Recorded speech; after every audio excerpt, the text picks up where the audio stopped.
मेरे ससुर का श्राद्ध। जब थक हार कर मैं अपने घर पहुंचा तो पत्नी जी ने गर्मा गर्म पकोड़े के साथ कॉफ़ी का प्याला हाथ में रख दिया। मुझे उन गर्म पकोड़ों में कोई साजिश और चाय की जगह दी जा रही कॉफ़ी में स्लो पॉइजन का अनुभव हुआ। शादी के 10 वर्षों में जिसने पति के घर लौटने पर हंसकर स्वागत नहीं किया हो, वह यदि नाश्ते के साथ सवा शेर की मुस्कान चेहरे पर ले आए तो यकीन मानिए कि कोई ना कोई साजिश रची होनी चाहिए। मैंने कांपते मन से पकोड़ा उठाया, कॉफ़ी के साथ मुंह में डाला और विचार कर ही रहा था कि पत्नी जी अब अनुबंध के रूप में कोई मांग हमारे ऊपर फेंकने वाली है। लेकिन हमारा अंदाज गलत साबित हुआ। उनने कुछ भी मांग नहीं रखी और पास बैठी किसी नव यौवना चिड़िया की तरह उदकती रही। हमारा मन अभी भी शंका को शंका से दूर नहीं हो पाया था। रात भोजन में 3 तरह का मीठा और 4 तरह की सब्जियां बनी थी। चावल दाल अतिरिक्त थे। शायद अब कुछ कहे, लेकिन उन्होंने कुछ भी नहीं मांगा। हमारे जीवन में ऐसा पहली बार हुआ था। रात में नींद नहीं आ रही थी। न जाने पत्नी जी के व्यवहार में ऐसा परिवर्तन क्यों और कहाँ से आ गया।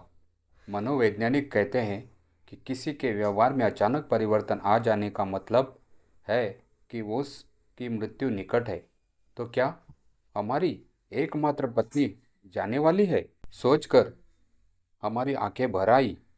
हमने सोचा उन्हें गले लगाकर जी भर कर रो लें, लेकिन उनका साइज ऐसा था कि हिम्मत नहीं पड़ी। वे किचन का काम निपटा कर हमारे बगल में आकर बैठ गई और तोप छोड़ती हुई बोली, मैंने तुम्हारा सामान भी जमा दिया है। मेरा सामान जमा दिया है? मैं कहाँ जा रहा हूँ? हमने किसी उल्लू की तरह देखते हुए प्रश्न किया। तुम्हें मालूम नहीं क्या? बरस भर से कह रही हूँ, उन्होंने तनिक नाराजगी से कहा। भूल गया हूँ, दोबारा बता दो भाई। हमने विनम्रता से निवेदन किया। बापू का श्राद्ध है, पूरा बरस बीत गया है। कहते कहते उनकी आंखों में घड़ियाली आंसू बहने लगे। ओहो, बाबूजी का श्राद्ध है, हम तो भूल ही गए थे। कब निकलना है? सुबह 6 बजे की बस है, फिर थोड़ा गांव तक पैदल भी जाना होगा, उन्होंने बताया। मैं ऑफिस में अभी फ़ोन करके छुट्टी को कह देता हूँ, पत्नी जी को खुश करने के उद्देश्य से मैंने कहा। वे खुश हो गई। उन्होंने प्यार से हमारे सिर पर चुंबन लिया। उन्हें कोई दिक्कत भी नहीं हुई होगी, क्योंकि वहाँ बाल बच्चे ही कहाँ थे। हवाई पट्टी की तरह चिकनी खोपड़ी जो हो चुकी थी। सुबह वे जल्दी उठ गई, हमें भी उठाया। हम ऑटो रिक्शा ले आए, बस स्टैंड पर पहुँचे और बस में बैठकर ससुराल के लिए निकल पड़े।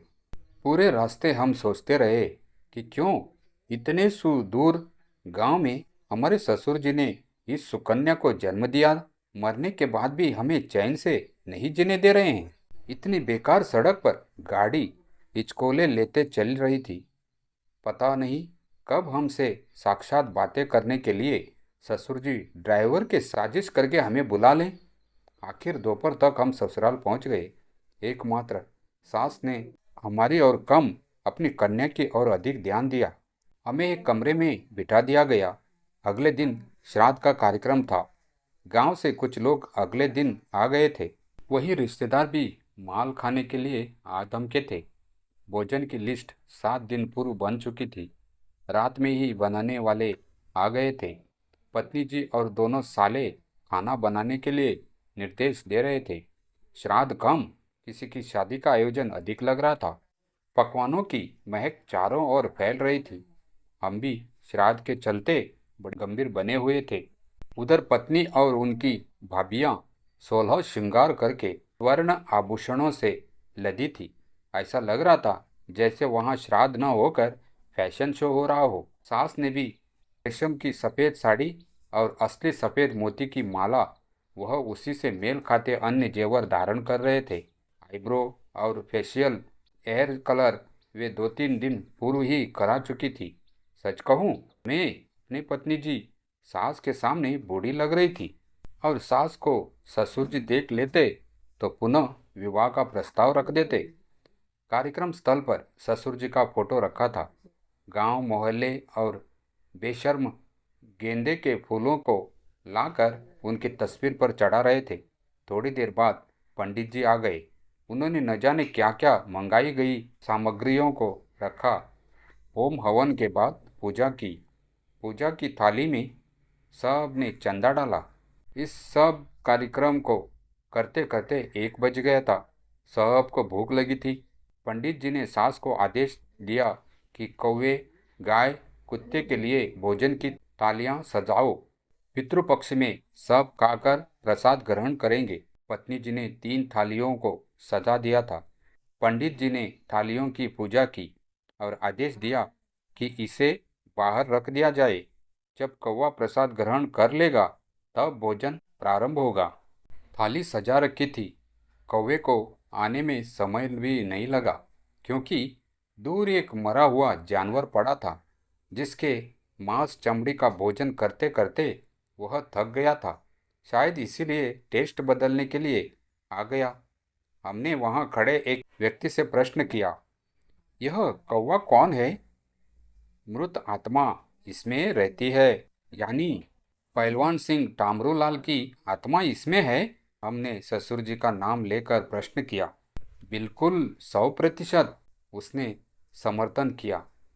तो क्या भैया, यह कुछ देर पहले मरा जानवर खाने वाला कौवा हमारे ससुर जी है? उसने क्रोध से हमें देखा और चुप रहने का इशारा किया। दूसरी ताली कुत्ते के लिए थी। वहाँ कुत्ता तो नहीं आया, एक कुतिया जरूर आई। हमने मन ही मन विचार किया, ससुर जी का लिंग परिवर्तन हो गया, जो कुतिया का रूप धारण कर लिया। सब रिश्तेदार खुश थे कि मृत आत्मा धड़ाधड़ प्रसाद ग्रहण कर रही है। तीसरा चढ़ावा गाय का था। थाली रख दी गई। गाय को खोजा जाने लगा। गाय न थी, न आ रही थी। सब रिश्तेदार प्रतीक्षा कर रहे थे। बाहर थाली परोस कर रख दी गई थी।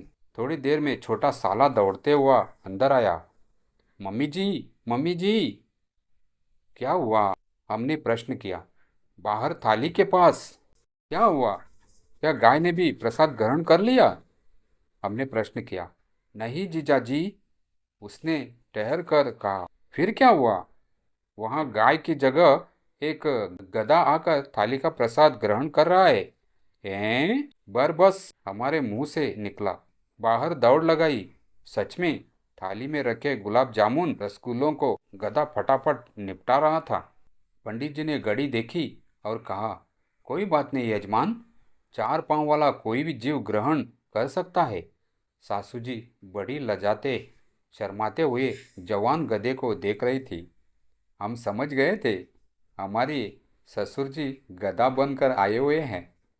अगर वे गधे नहीं होते तो ऐसी बुद्धिहंता स्त्री से विवाह कर के कन्या को जन्म नहीं देते, जो हमारे गले पड़ी हुई है। हमने कहा कुछ नहीं। शर्माते अपनी सास को देख रहे थे, जो गधे को थाली खाली करते हुए देख रही थी। गधे कभी एहसान फरोमोश नहीं होते हैं। भरपेट खाना खाकर उसने तत्काल वही लीद भी कर दी। हमारी सास और पत्नी जी लीद देखकर धन्य धन्य हो गई। हिंदू संस्कृति के प्रति हमारे मन में जो थोड़ी बहुत श्रद्धा थी, वह भी समाप्त हो गई थी। गधे को भोजनोपरांत सबको भोजन करने की परमिशन पंडित जी ने दे दी और सब खाने पर टूट पड़े। पंडित जी बहुत सा खाना, पैसे, कपड़े बांधकर चलते बने। इस तरह हमारी पत्नी जी प्रेम श्रद्धा के साथ पिताश्री का श्राद्ध कर हमारे साथ लौटी। हम आज तक सोच नहीं पाए कि हमारे ससुर जी क्या थे, कौवा, कुतिया या गधा। इसका उत्तर तो उनकी पत्नी यानी हमारी सास ही बता सकती है। हम तो कुछ बोलकर घर की शांति बर्बाद नहीं करना चाहते हैं। दोस्तों, आपको यह कहानी कैसी लगी हमें कमेंट अवश्य करें। साथ ही वीडियो को लाइक करके मेरे चैनल कहानी कुंज वॉइस को सब्सक्राइब जरूर करें। धन्यवाद।